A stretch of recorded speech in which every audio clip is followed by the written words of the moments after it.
Hello, I'm Charlie Brooker and you're watching 2014 Wipe, a programme all about things that happened in 2014 and what a year it was. Oscar Pistorius somehow managed to avoid a murder charge. He was known as the Blade Runner, although he's actually more like the Terminator because he's got metal legs and he shoots people. There were upsetting scenes on the Great British Bake Off as a furious owl man scraped his pudding into a bin. I haven't seen that much hot cream being dumped into a mucky box since I hacked your parents' iCloud account. There was disturbing coverage as PR guru Max Clifford mimicked a human outside the court where he was on trial. Clifford was a well-connected, silver-haired man who claimed to be able to fix it for people. What could have seemed less suspicious than that? And somehow Scott Mills managed to avoid controversy despite blacking up on Strictly Come Dancing. All right, listen to me. The human world, it's a mess. Life under the sea is better than anything they got up there.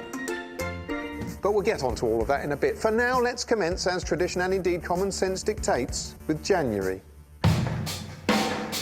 As 2014 began, Britain was bracing itself for invasion, just like in the good old days of World War II. This time, we weren't going to be overrun by Nazis, Vikings or killer wasps, but Romanians, or Bulgarians, or both.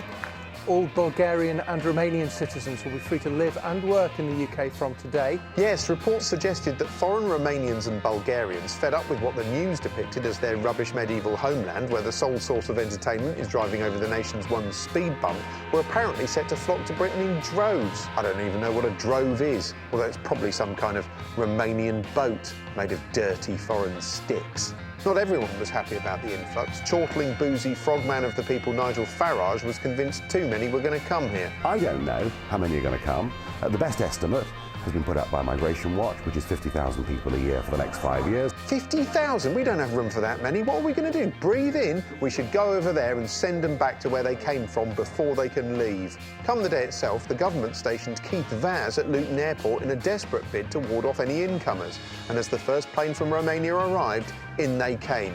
All one of them, a bloke called Victor in a green hat. And he was insisting he only wanted to work. I don't come to rob your country, I come to work, and you open the border. I come to work. Well, you're not taking my job. Speaking of which, I think my show's actually on at the moment. Well, that's all we have time for this week. Go away.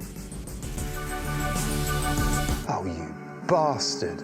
Interestingly, as well as meeting Vaz, Victor was greeted by Tory MP Mark Reckless, who was so appalled by the sheer number of immigrants he'd seen flooding in with his own eyes later in the year, he emigrated to UKIP. Anyway, around the same time people were pissing their pants over floods of foreigners, the nation was having far more bother with an actual, old-fashioned, traditional flood. Tonight at 10, more extreme weather on the way with strong winds and very high tides. Yes, in the words of Mr. Dapper Laughs, Britain was proper moist as a merciless deluge of raindrops threatened to turn the country into a particularly shit reboot of Venice. The sea apparently had decided to take a gap year and go travelling around places it didn't belong, such as the land. And any immigrants who had come over here were probably regretting the decision, although they did seem to be making the most of it. I think we are getting better in this, you know. Now we have more experience. Typical. Coming over here, breaking our brollies.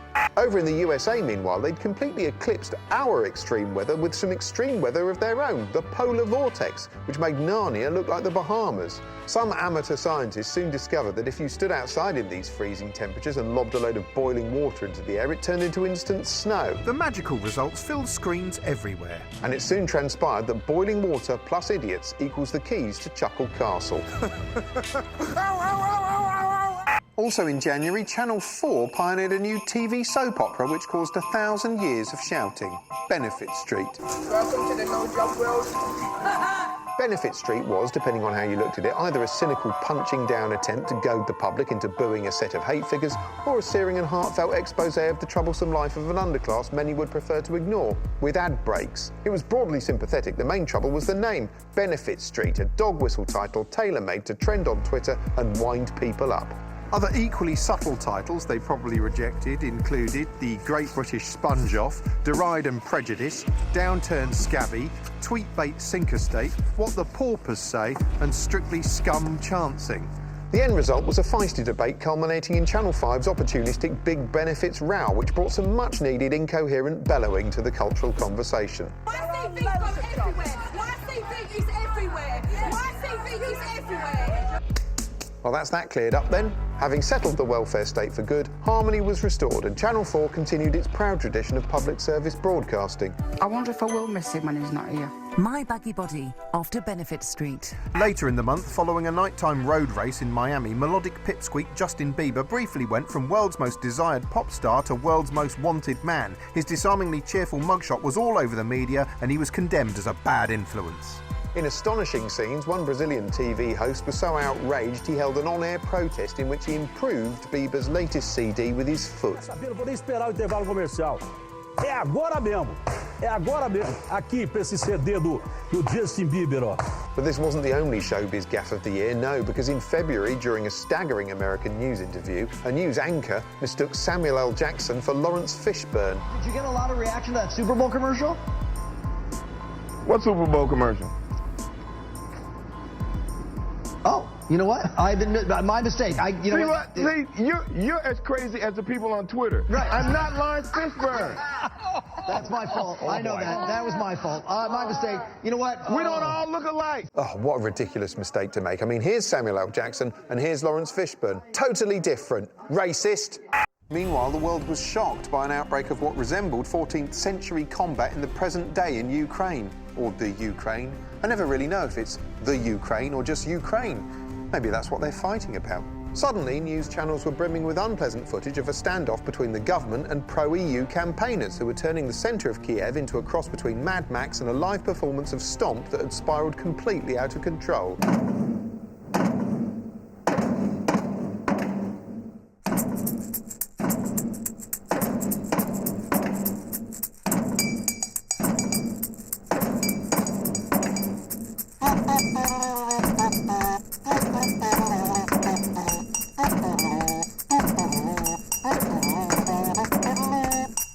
Actually, it's really out of order, this, isn't it? March was enlivened considerably by the glitzy annual backslapping festival, the Oscars. This year's ceremony was hosted by Ellen DeGeneres and was chiefly memorable for one particular moment in which she gathered some stars together for a selfie, the end result being sadly only the second most viewed image of Jennifer Lawrence available this year. One of the big winners this year was 12 Years a Slave, a harrowing epic which brought home the misery of slavery by making you sit in a chair for 3 hours until it was over. There was this really good sort of film thing called 12 Years a Slave. I wasn't sure I'd understand it because I haven't seen 1 Year's a Slave or 2 Years a Slave or any of the others, but it turns out that didn't matter because I didn't understand it anyway. The main bloke in it was a violinist, right? And he was really good at violinism, like Nigel Kennedy. But unlike Nigel Kennedy, he ran off to join a circus and accidentally joined a farm instead. And not just any farm, but like the harshest farm ever. They all had to collect like bits of cloud that had got stuck on trees, which sounds like a really nice job from a fairy book, but actually looked quite knackering. The people they worked for were really out of order, like in that film Horrible Bosses. I'm not saying this lightly, because it's a big label to put on someone, but I actually think some of the boss people in it were a little bit racist. They kept treating him like shit, and you're like, tell him to shove the job, mate, but he never did. Eventually the main bloke goes, sod this, 12 years a slave is enough for me. I can't hack it anymore.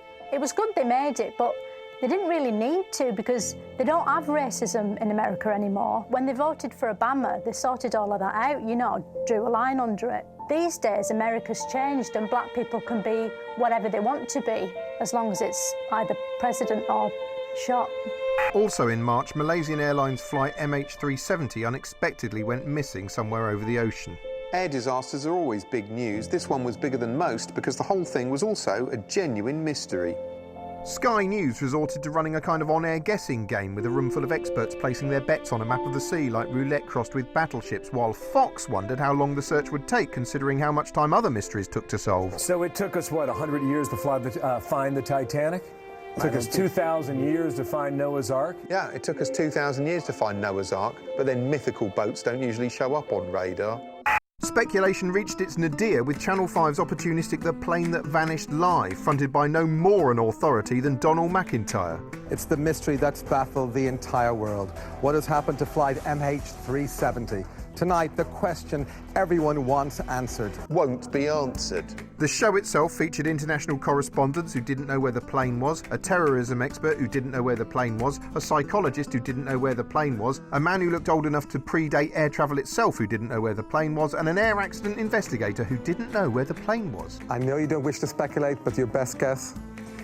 It's very difficult to say because we've got no evidence. Yeah, well, no one needs evidence when there's brilliant speculation to be had. Was it pilot suicide, a new Bermuda Triangle? Could it have been a rogue missile or even alien abduction? No. In April, there was a jolly nice story about a jolly nice young man called George.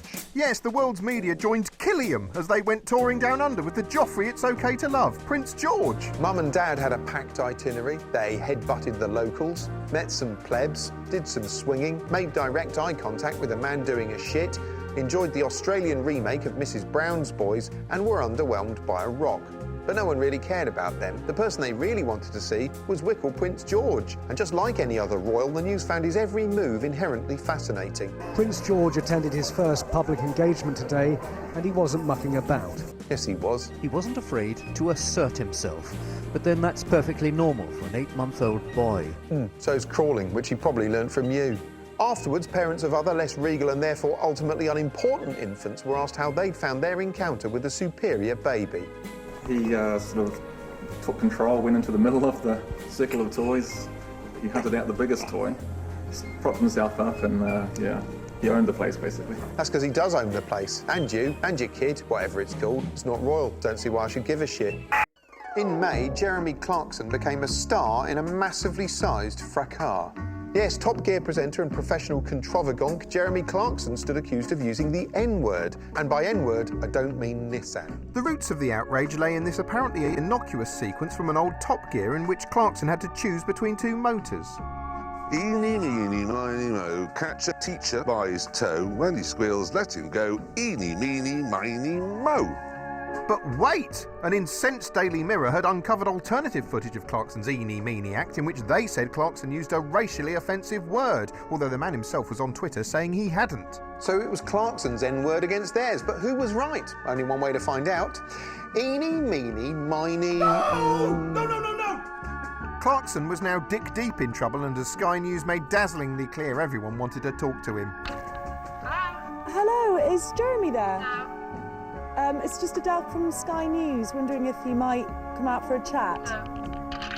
Eventually, amongst growing calls for him to be sacked, Clarkson issued an eeny-meeny apology, apparently filmed in a surface station toilet. Please be assured, I did everything in my power to not use that word. Oh, I know how he feels. I'm doing everything in my power to not express what I think about that.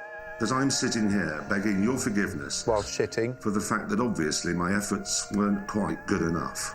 He's never going to make the honours list now, except maybe as a knight who says nee. By now, the news was filled with people saying the N-word. He says he is mortified he had used the N-word. The N-word. The N-word. The so-called N-word. Which meant the one place you could unequivocally hear the word itself being spoken aloud was in your own mind again and again, because I don't know about you, but every time someone says the phrase, the N-word... N-word. N-word. N-word. N-word. My brain auto-corrects it like a racist iPhone just so I can understand what they're saying. So while this was in the news, my internal mental readout resembled a collision between hardcore East Coast hip-hop and the screenplay for 12 Years a Slave. That wasn't the only media storm for Clarkson this year. There was an inflammatory licence plate, and he was criticised for using the word slope to describe an Asian man on a bridge. There's a slope on it. It's funny because it's racist. Hey, do you remember being particularly happy this year? Me neither. But apparently, we were. It might seem crazy what I'm about to say. It all began when celebrity hat stand Pharrell Williams' song Happy went viral. Deceptively bland at first, infuriatingly catchy after 2 listens, the toe-tapping clap-along earworm was taken to the globe's heart, probably because unlike everything else in 2014, it expressed an emotion other than soul-crushing terror. Because I'm happy. Clap along if you feel like a room without a roof. This up-tempo reboot of If You're Happy and You Know It, Clap Your Hands quickly became unavoidable, with irrepressible happiness belting out of every radio, tinkling away in the background in every clothes shop, leaking from the headphones of the maniac sitting beside you on the train, and tootling from the radio as you accidentally reverse over your dog.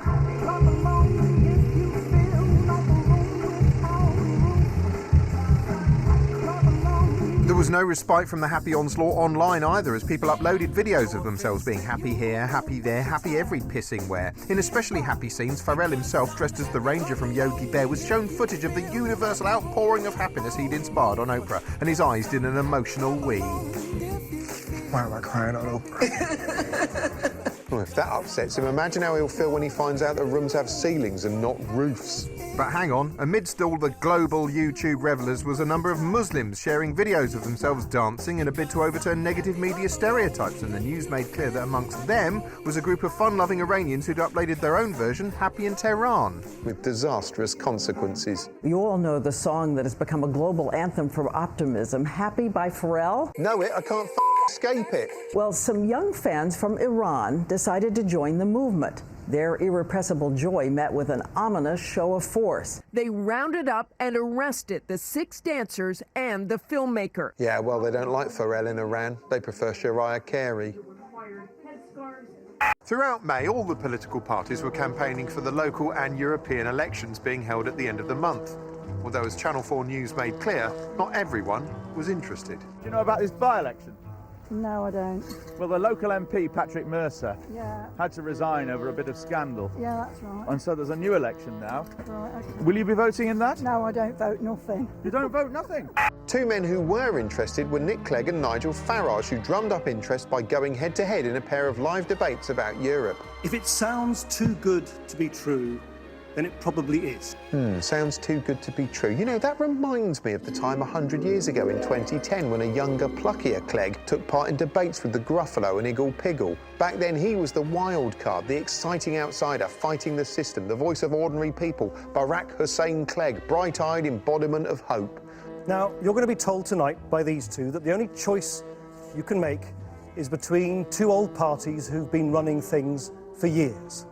I'm here to persuade you that there is an alternative. Now, just 4 years later, here he was, the company man, tainted goods, defending the closed shop against a new wildcard man of the people outsider, albeit the kind of outsider who thinks the country's got enough outsiders already. Part of Clegg's trouble is that as soon as you're part of the system, you're not a man of the people anymore, you're not relatable, and you don't even seem human. For instance, Robo Cameron, the Optimus Prime Minister, consistently exhibits alarmingly stiff gestures and arm movements like he needs oiling. He also has an odd habit of abruptly walking out of shot the moment he's had enough of talking to the media, or uploading information to the pleb cloud, as he probably thinks of it. I think that is important.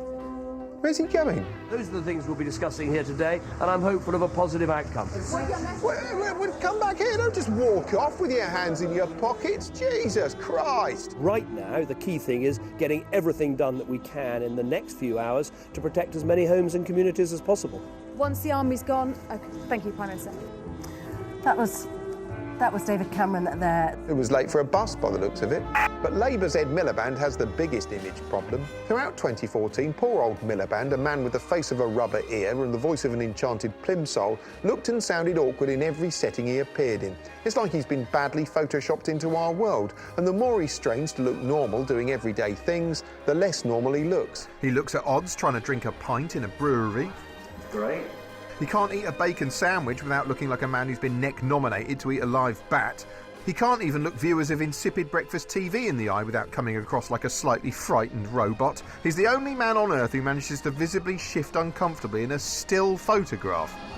Into this void have poured people who were once considered fringe figures and are now hailed as a fresh solution, chief amongst them being UKIP. The odd thing about UKIP is that unlike the other parties, every gaffe they commit seems to make them stronger, and throughout the year they guffed out gaffes like a gaff-guffing garrison. One of their sponsors claimed women shouldn't wear trousers. Why should women dress to excite men? Because that's the only way the world is going to continue. If they don't, then men are going to stop them. When Lenny Henry complained about a lack of diversity in British television, which, speaking as a black woman, I thought was a ridiculous claim, one UKIP candidate said he should emigrate to a black country. He told me if black people come to this country and don't like mixing with white people, then why are they here? Haircutted UKIPper and tough pub quiz answer Mike Reed caused a stink when he sang a calypso in a cod West Indian accent.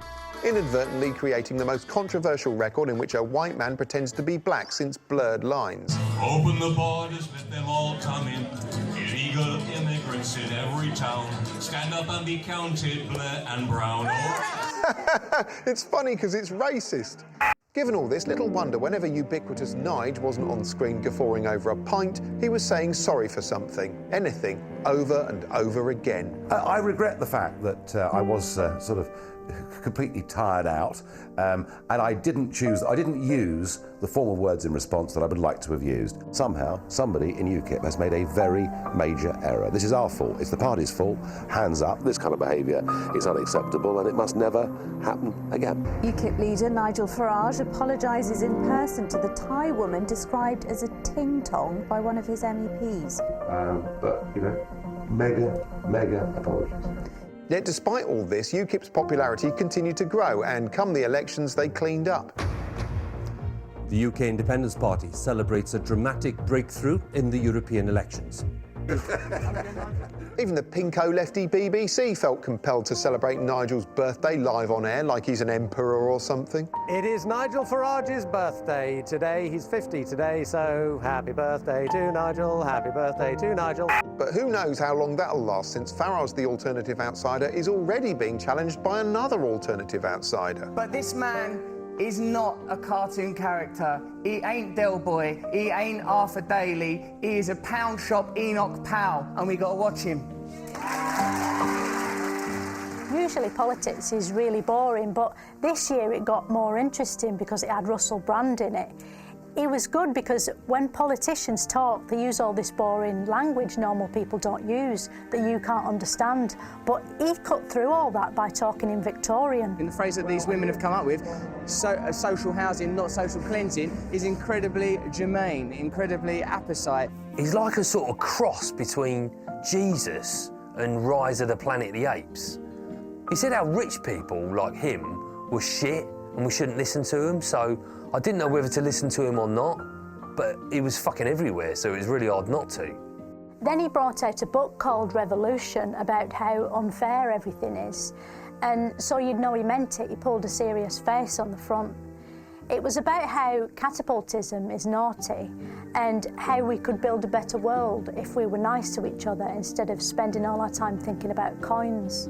Energy companies are subsidised by our taxes while renewable energies are ignored. I know you can't support that system, Evan. He'd talk about how the status quo keeps the working classes enslaved, which I found sort of boring compared to the stuff he used to do about putting his dinkle into granddaughters. What he's saying might actually be stupid, but it's hard to tell because he says it with clever words. We don't want pedagogic figures coming in and didactically shouting at us. So the only people who can actually tell if he's stupid are clever themselves, and they think everyone's stupid compared to them anyway. Basically, the only way to find out if he's clever or stupid will be to do everything he says and see if society totally collapses and hundreds of thousands of people die. Also in May, the BBC attempted to rally the nation with When Corden Met Barlow, in which National Treasure James Corden met National Treasure Gary Barlow in a bid to solve the mystery of how they both became national treasures. The end result was a dispiriting road trip in which Barlow did all the driving. I mean, he could have got a cab, but he prefers to avoid taxis. It was shot weirdly too, at times almost like a sort of odd couple romantic comedy in which the two leads sadly never kiss.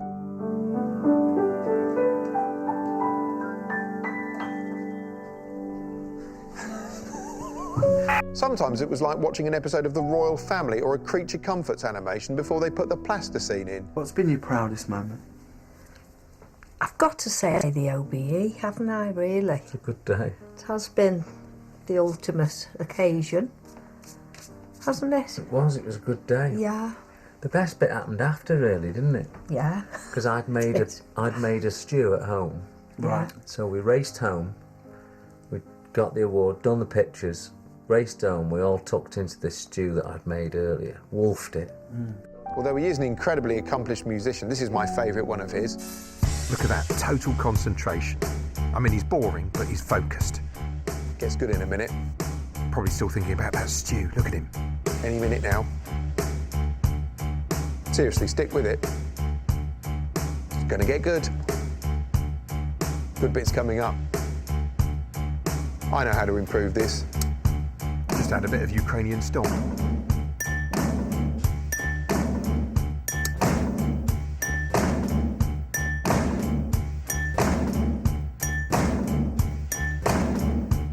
Sorry, I completely forgot what I meant to be doing. June heralded the glorious World Cup, the global festival of kickery-pokery. The sheer magic of football was apparent from the offset, with players flying in amid swirling allegations of FIFA corruption to be greeted by a traditional Brazilian street party. Then in surprising and powerful scenes, Luis Suarez caused outrage when he was caught biting an Italian man on the shoulder from behind, like your dad did in the Navy. 2014 will perhaps go down as the year the internet no longer seemed like quite such a benevolent presence in all our lives. I mean, for years we were like, oh look, it's full of kitten pictures. But this year, lurking behind almost every unpleasant event was some kind of online origin story. Trolling, harassment and online misogyny were constantly in the news. Celebrity photographs were stolen and shared, and Sony Pictures suffered the most merciless hacking since Janet Leigh in Psycho. Then, of course, you had terrorists using the internet. Yeah. I suppose I've got to talk about ISIS, if that's what you even call them. I mean, I don't know if they're ISIS or ISIL or just IS, which I suppose is sort of vanilla ice. The unfolding horror show that is ISIS has its roots in a terrorist group once commonly known as Al-Qaeda in Iraq, which in June declared a worldwide caliphate or global Islamic state, claiming to represent Muslims worldwide. But sadly, this lot put the hate into caliphate.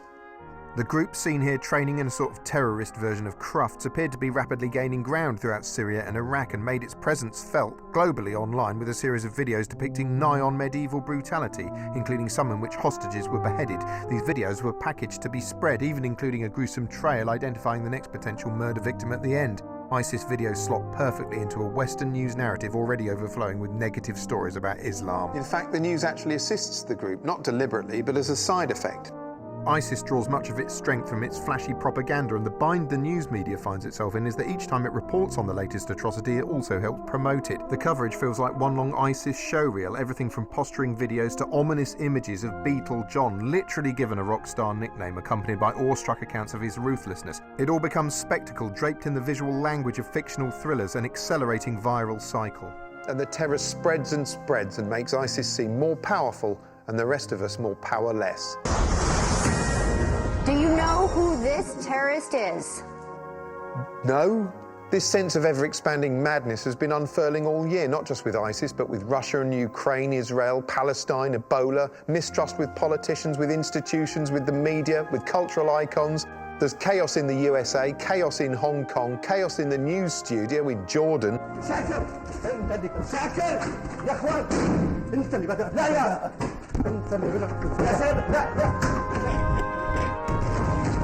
At times, the news has been so chaotic, the newsreaders themselves don't want to turn up and read it. Even seasoned reporters are chickening out live on air. Nicholas, what does it say?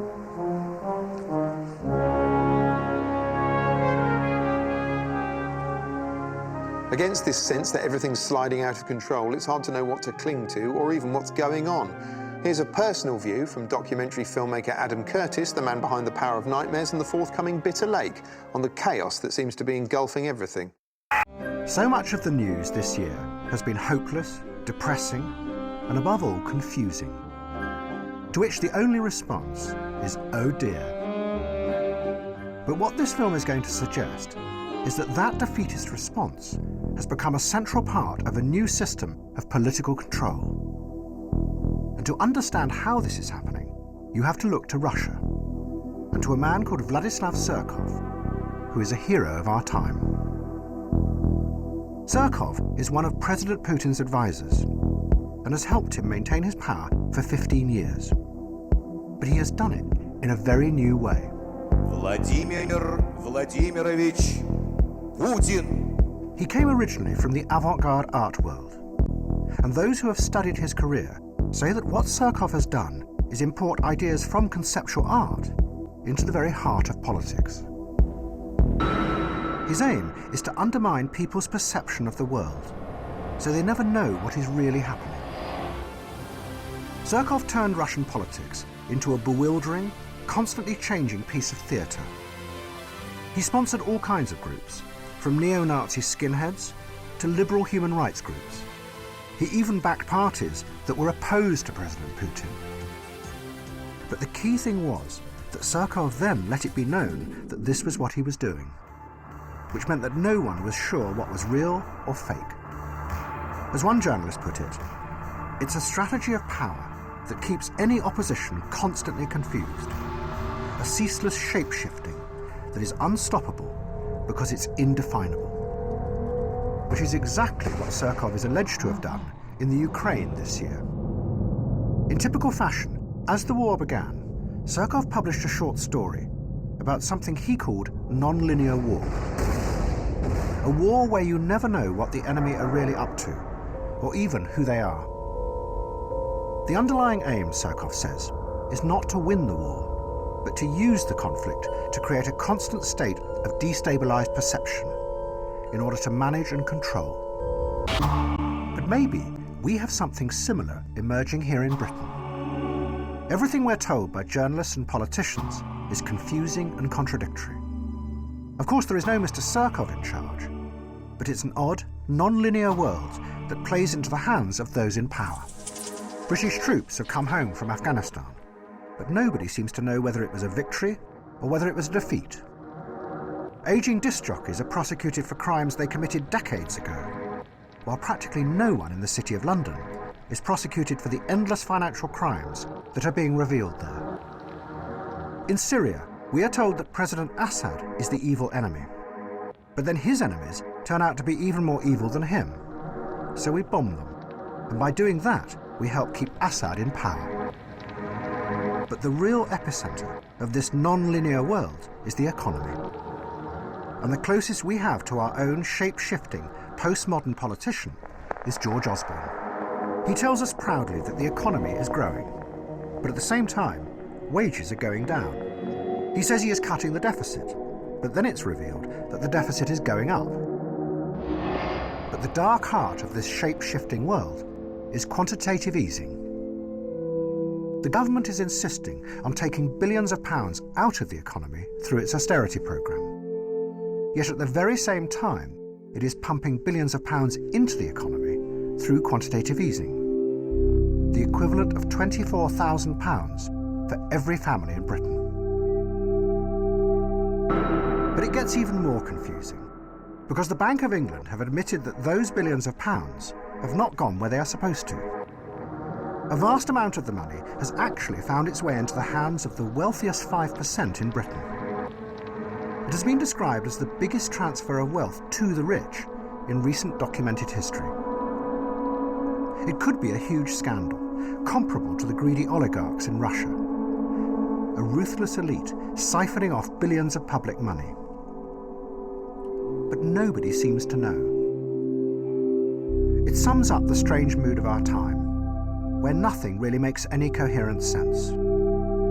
We live with a constant vaudeville of contradictory stories that makes it impossible for any real opposition to emerge, because they can't counter it with a coherent narrative of their own. And it means that we as individuals become ever more powerless, unable to challenge anything, because we live in a state of confusion and uncertainty. To which the response is, oh dear. But that's what they want you to say. There was this Australian man called Rolf Harris who'd come over to Britain years ago and hung around for ages like Australians do, working as a sort of odd job man for the entertainment industry.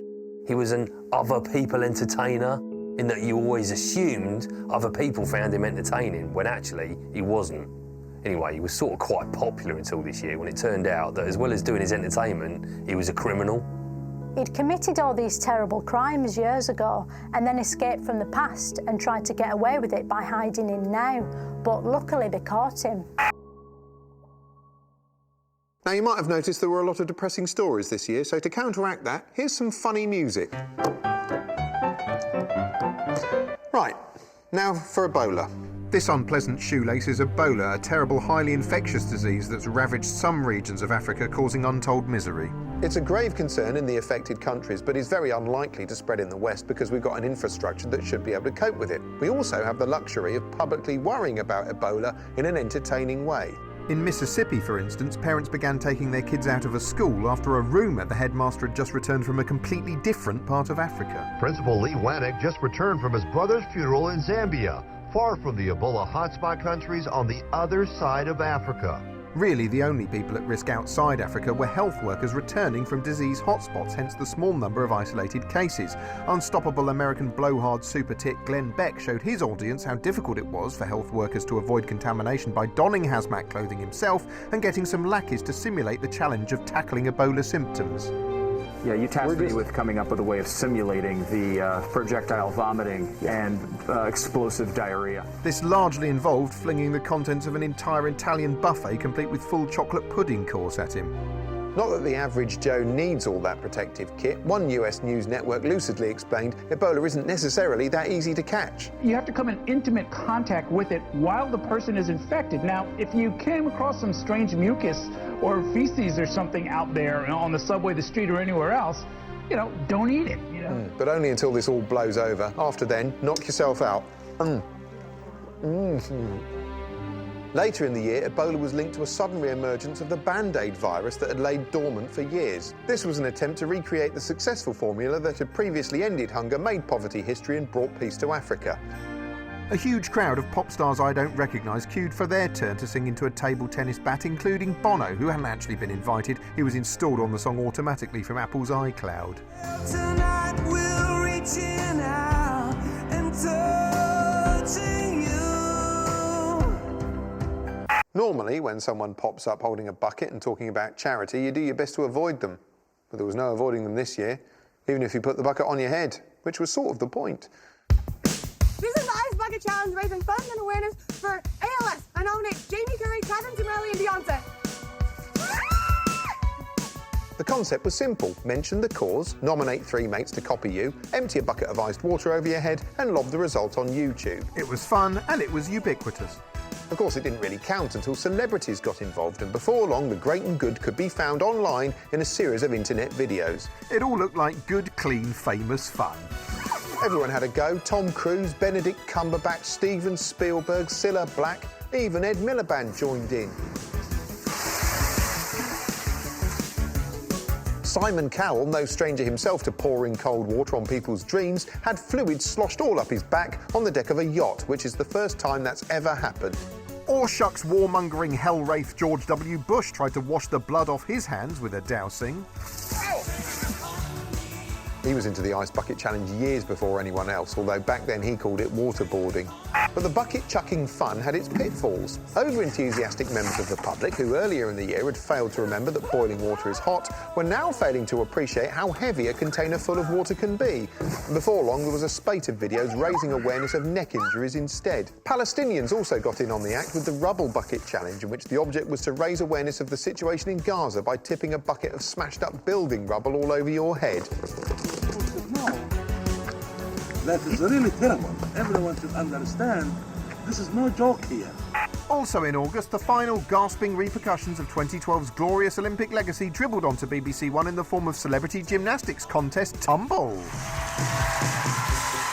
Your host, Alex Jones. Saturday night, and this is Tumble. Jesus Christ, what is it with these simple programme titles? We've had Splash, Jump, now Tumble. What's next? Plop? The first event was clearing the impossibly low bar the BBC had set itself, and accepting that challenge were a galaxy of stars, including H from Steps, aka Ian Watkins. And just to be clear, he's the Ian Watkins it's still okay to like. Although he is testing that to the limit, if I'm honest. Watching what amounted to celebrity forward rolls and a level of spectacle you wouldn't crane your neck gently to watch if it was happening behind you while you sat in a deck chair, it became apparent this was a format they should really have been saving for the months and years after the apocalypse. Interestingly, that is the precise opposite of an act I once saw in Bangkok. Police have searched the home of Sir Cliff Richard. The BBC tried to do this new kind of celebrity reality show crossed with the bill. What they did was they started searching famous people's houses on TV, people who hadn't been arrested or charged with anything. They had all cameras outside and they flew over in a helicopter so you could tell what a building looks like from the air when there's police inside it that you can't see. It was sort of like Extreme Through the Keyhole, where instead of thinking, who would live in a house like this, you were thinking, how the hell is this allowed to happen? Which is an interesting new spin on it. After it went out, the reviews were terrible, like people said it was worse than Tumble, and they got loads of complaints. I don't think it'll get another series, to be honest.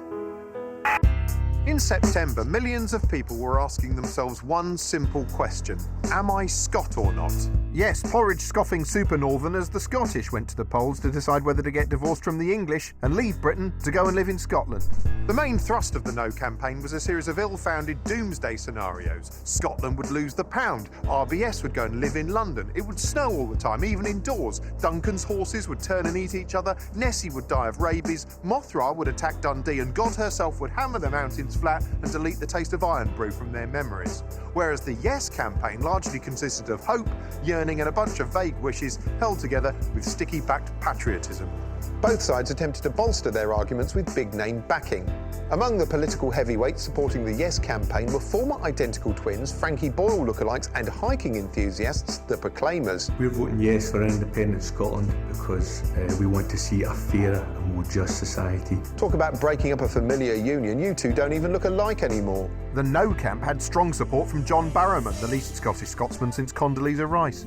Not long after my family immigrated to America in the mid-70s, we were invited to be the special guests of a Burns supper in South Dakota. Call me ignorant, but I didn't realise he was born in Glasgow. I always thought he was manufactured by Mattel. I am Scottish.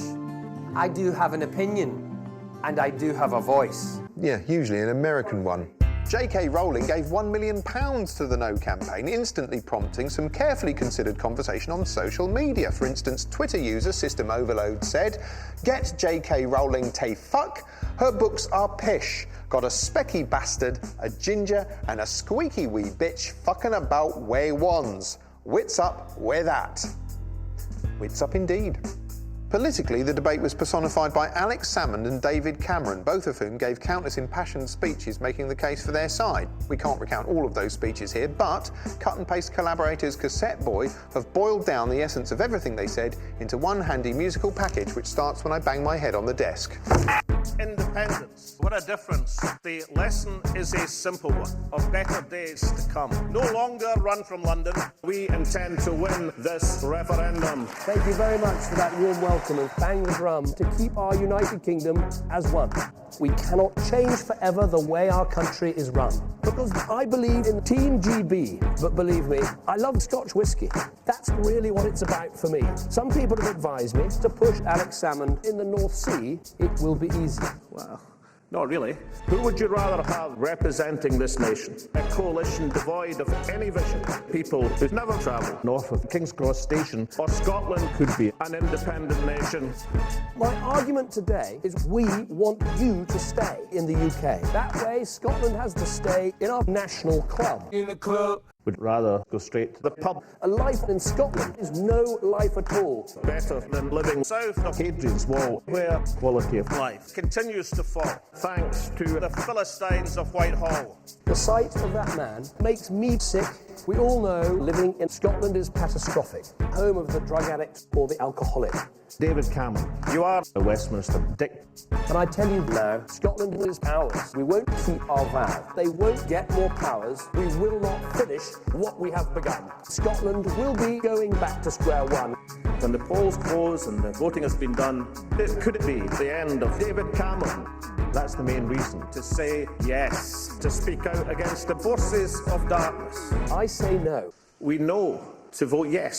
As the vote neared, a shock poll suddenly put the McShits up a previously complacent Westminster. Even experts found it hard to know what to make of some of the poll results, especially if they were watching CNN. A survey of 6 polls says ultimately the answer will be no, but it's close. You see the numbers, 52 to 58%. Good old CNN, accurate reporting, 26 hours a day, 17 days a week. Lots of last-minute promises were made about what would happen if Scotland voted to stay in bed with Britain, a list that read like a desperate late-night text from a boyfriend who just doesn't want to be broken up with. Scotland could have more tax-raising powers and England would make it breakfast every morning. Scotland could borrow the car at the weekend. England would fill the dishwasher like it had promised to. Eventually, the No Camp got so desperate they dug up former PM and haunted butler from a horror movie, Gordon Brown, hoping some of that warm nostalgia we all share for 2010 might help. In the end, the No campaign won by 11 points on a genuinely impressive turnout of 85%, the highest for any vote since Series 3 of Big Brother. SNP leader and the automatic pilot from Airplane, Alex Salmond, resigned, and Scotland went back to McNormal. In October, ITV2 broadcast Release the Hounds, a staggering new game show in which hapless contestants had to solve horrifying puzzles, culminating with an astonishing challenge in which they attempted to outrun a pack of hungry dogs in a sort of cross between Total Wipeout and the CIA's enhanced interrogation techniques. But oddly enough, that wasn't the most controversial show on ITV2 that month. No, that'd be Mr. Dapper Laughs.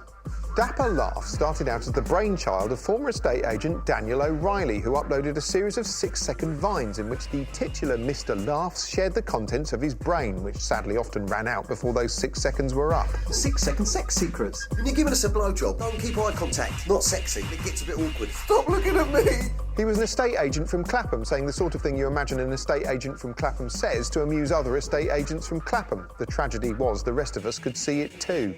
Welcome to management training for beginners. Always connect with your staff. Talk about social things. At weekend, Steve, loads of beers. What was you up to, Susan? Sucking dick. As well as sexism, there was also cheap homophobia. Never eat bananas around gay men. Wait, I like pussy! And some material that veered into what you might charitably call ill-advised territory. If you know the trick to getting the bra off quickly, she's yours. Turn around and lift up your fucking shirt. That is terrible. Although, if you ask me, the most offensive thing is he's filmed all of this in the wrong orientation. Turn your f***ing phone sideways, Laughs.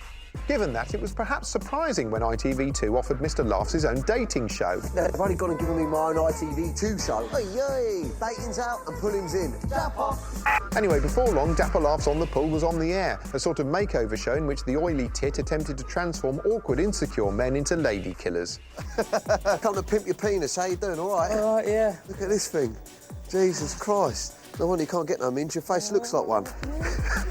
Now, on the face of it, there's only the faintest pube of difference between Dapper Laughs material and that of fellow ITV2 face Keith Lemon. Smash her back doors in. Destroy her. I would ruin that. Difference is, while the character Keith Lemon is clearly a preposterous, non-threatening dick, the character Dapper Laughs seemed to be actively celebrating crass laddism, and he was appearing in a show in which he gave advice to real people.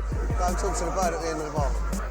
And he couldn't be an ironic character, surely, because the bloke who played him wasn't middle class, and only middle class people do irony because they're sophisticational and better than plebby chimps and that.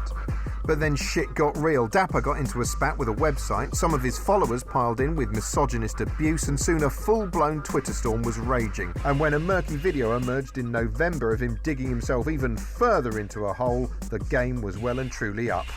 Now, as far as the media was concerned, Dapper Laughs was radioactive dog shit, and ITV2 showed they'd learnt some pulling tips when they pulled his whole show. He'd smashed it, the shit out of himself. He was hanging out the back of his own career. He was proper hoist on his own petard. But his punishment wasn't over because he hadn't said sorry yet, which is why an embattled Dapper appeared on Newsnight dressed as a 50s beat poet for a stern telling off at the hands of Emily Maitlis, who echoed his own material back at him to see if he found it quite so chucklesome when it was being recited during a revival of Kafka's The Trial starring himself. When you say you're giving advice to men on the pull, and for example you say get your gash out to women, can you deny that that would encourage men to do that on the street? It's not the first time Maitlis has tried her hand at a bit of stand-up. Back in 2008, she delivered some of Frankie Boyle's material to former Director General Mark Thompson. I'm now so old, my pussy is haunted. And if you enjoyed that, don't forget to catch Emily Maitlis on her forthcoming live tour. Anyway, in the space of a few months, Dapper Laughs went from being the king of 6-second carry-on lad bants to battered, shat-out, festering carry-on. Dapper Laughs is gone. I look at it now and I'm trying to, at the moment, hold back the emotion that's attached to what it's done to my life and what the media have done to my life in the last 4 days. I didn't realise I was causing that much of a problem. Oh, it's quite a sad story, really. My eyes are getting proper moist. To lighten the mood in November, ITV decided to release one more hound as opulent melodrama Downton Abbey bumped off the unfortunately named family dog Isis. Cool, you know what? IRA the cat must be shitting himself. I'm going to sleep in the dressing room tonight. I'm not cross, I just want to have her with me. He's got balls, telling his wife he'll be spending the night with some bitch he's just picked up. He knows. Then lay her here between us, and she'll know she has someone who loves her very much next to her. This emotionally charged three-in-a-bed dogging action wasn't the most shocking bedroom scene on ITV this year. That'd be the heart-rending moment in Coronation Street when Hayley Cropper necked a pint of death juice and gave Roy a cheeky handjob on her way out. I love you.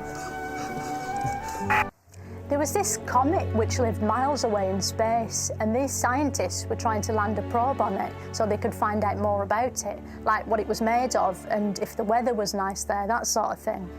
The science people are all in the control house looking at computers, and then when it landed they were really happy, which was lovely to see.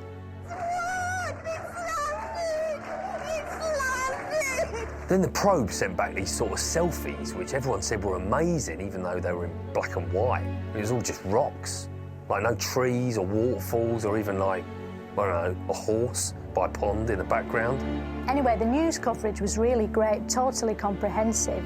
They'd spoke to all the science people who'd done it, and one of them was this science man who was wearing this sort of rude shirt with all drawings of ladies' bums on it. Possibly the water, the 50% water ice we find on a comet, could have been a delivery mechanism to the Earth. People on the internet said he was a bit silly, and then they said he was a bit wrong, and then a bit bad, and then sexist, and then oppressive and horrible and disgraceful, and totally and unforgivably evil, and that he should apologise. And so the next day he did. The shirt I wore this week, I made a big mistake and I offended many people, and I'm very sorry about this. It was sad to watch the way it looked on the news. Normally when people the internet doesn't like issue an apology, they're still not forgiven, because the internet's sort of like a killing machine. It can't forgive, but this bloke cried. And when he cried, everyone felt sorry for him again, so things calmed down and went back to normal. And then there was someone else to hate, so we did that. Can't remember who that was. Could have been anyone. While America tore itself apart over black oppression, Britain tore itself apart over Black Friday, a sort of official capitalist reimagining of the 2011 August riots. Yes, in what looks set to become a depressing tradition, shoppers stood in line waiting for retail outlets to open their doors for a headline-grabbing set of one-day-only offers, reciting what they wanted like a consumerist mantra. An Xbox. I'm after TV. I'm after a phone. The anticipation was so great, some people didn't even know what they wanted. As ITN made abundantly clear, they just knew they had to come. You don't even know what you might be getting. No, till I have a look. They said that there should be something in there, but they wouldn't say what over the phone. Chillingly, it's a sort of real-life consumerist parody of George Romero's excellent consumerist parody, Dawn of the Dead, in which zombies flock to a shopping mall for reasons they don't understand. What are they doing? Why do they come here? Kind of instinct, memory, what they used to do. This was an important place in their lives. As the doors opened on Black Friday, it wasn't long for the whole thing to come crashing down, sadly, along with customers. In surreal and alarming scenes, which might as well have been sponsored by online retailers to convince you to shop online instead, ordinary Britons stampeded into shops to punch 52-inch televisions off each other so they could take them home, hang them on the wall and ignore them while gawping at their phones. Oh, it's sad, really. Now they've commercialised it, the true meaning of senseless violence has just been lost. Little wonder as Christmas loomed nearer, some people were afraid, none more than this poor woman who suffers a festive phobia and who was tormented by Yuletide imagery as part of a pioneering experiment on ITV's This Morning. So here's some footage of a snowman. You're up to 140 now. And how does that make you feel? 145, 146, 147, 148. Heart rate is increasing to 150 now. All right, that's enough. Let's take that off. Equally disturbing were some of the Christmas ads. Yes, noted humanitarian movement and supermarket J. Sainsbury plc unveiled the glossy tale of a perfectly good war ruined by a tragic outbreak of football. There they are, our ancestors, shivering in the frosty trenches, or the frozen isle, as Sainsbury's call it, waiting to shoot their 5 a day or get killed, body bagged for life, as Sainsbury's call it, when they call off the hostilities in favour of a kick-around. Anyway, once the game is over, they presumably go back to slaughtering each other and dying in wretched agony, scenes Sainsbury's have left out for reasons of taste the difference. Some said that placing a supermarket logo over a recreation of a real-life killing field was an insult. Others said it was a tear-jerking tribute to a generation of young men who laid down their lives so we could all enjoy 3 for 2 on tender stem broccoli. But perhaps the most unsettling Christmas ad was this startling presentation in which TGI Fridays unveiled a mistletoe drone designed to make diners kiss one another and maybe temporarily forget the nightmare dystopian future they're eating onion rings in. But as an alarming US news report made clear, the festive kissing fun was short-lived. A recent promotion at a restaurant in Brooklyn, let's just say, didn't go as planned. It involved a drone carrying mistletoe, flying around trying to get couples to kiss. Yeah, cute idea, but then the drone ended up crashing into a woman's face. It seemed to cut a little part of her nose off because the blood was gushing. My date's got no nose. How does she smell? Crying. Well, that's about all we've got time for. As you've probably noticed, it's been quite a challenging year, one containing an ever-growing sense of dread. There's been plenty of reasons to be fearful in 2014, but hey, let's not make a song and dance about it. No, actually, let's. An ever-growing sense of dread. An ever-growing sense of dread. Reasons to be fearful, 14. Constant global crisis, Syria to ISIS, rising living prices, we can't cope. Rolling news is leering and looking on and cheering, and Danny Dars appearing in our leading soap. Historic crimes admitted, Pistorius acquitted, dapper laughs transmitted, shop floor war, online woman hating, gamer bloody gating, and below the bread on dating on Channel 4. Violence unending, iPhones bending, Ian Botham trending, hashtag verbal diarrhea, annex in Crimea, and a spider in the ear of Katie Melua. Telly actors mumbling, no marks tumbling, our social order crumbling while people snigger. Sony facing hacking, MPs backing fracking, and Clarkson facing sacking for saying naughty words. Reasons to be fearful, 14. Reasons to be fearful, 14. Reasons to be fearful, 14. Reasons to be fearful, 2014.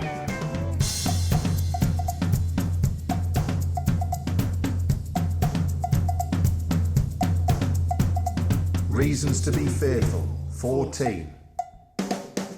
Awful fear and dreading, Ebola virus spreading, Clooney's bloody wedding and that damn song. U2 uninvited, UKIP all delighted, and everything Mark Wright did all year long. Corruption in the city, Scotland getting splitty, Woody couldy diddy, that's no joke. Porridge for Rolf Harris, Miliband embarrassed, Cameron was harassed by a random bloke. Devastated cliff face, choppers over cliff's place, baked Alaska misplaced, feelings hurt. Solange attacking Jay-Z, Atmos looking hazy, and Twitter going crazy for an ill-judged shirt. Brooks Newmark with a hard-on, Boko Haram, her continued stardom, Jeremy Hunt. Russell's revolution contains no solution, he's untouched by evolution, the ape-like chap. Reasons to be fearful, 14. Reasons to be fearful, 14. Reasons to be fearful, 14.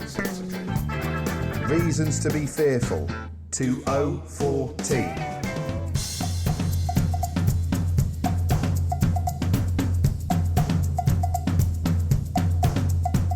Yes, yes, dear, dear, but hey, next year, perhaps things might get better. I'll prepare that case.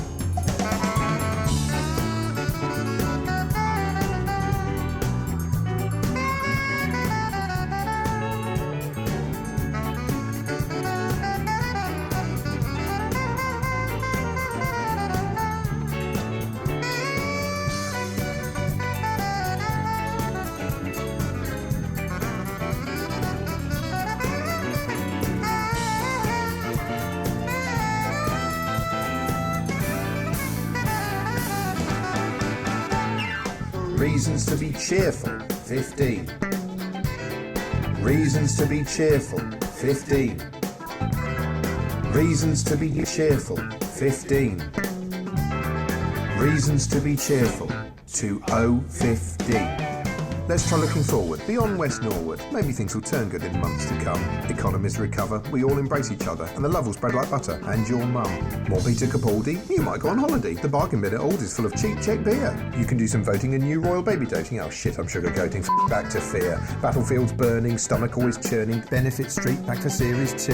Every day up early, Nigel Farage and Kay Burley, belligerent and surly on Sky News. Another coalition, parliamentary repetition, hatred and suspicion every day. Apocalyptic weather, going hell for leather. That's the end for this year, now go away.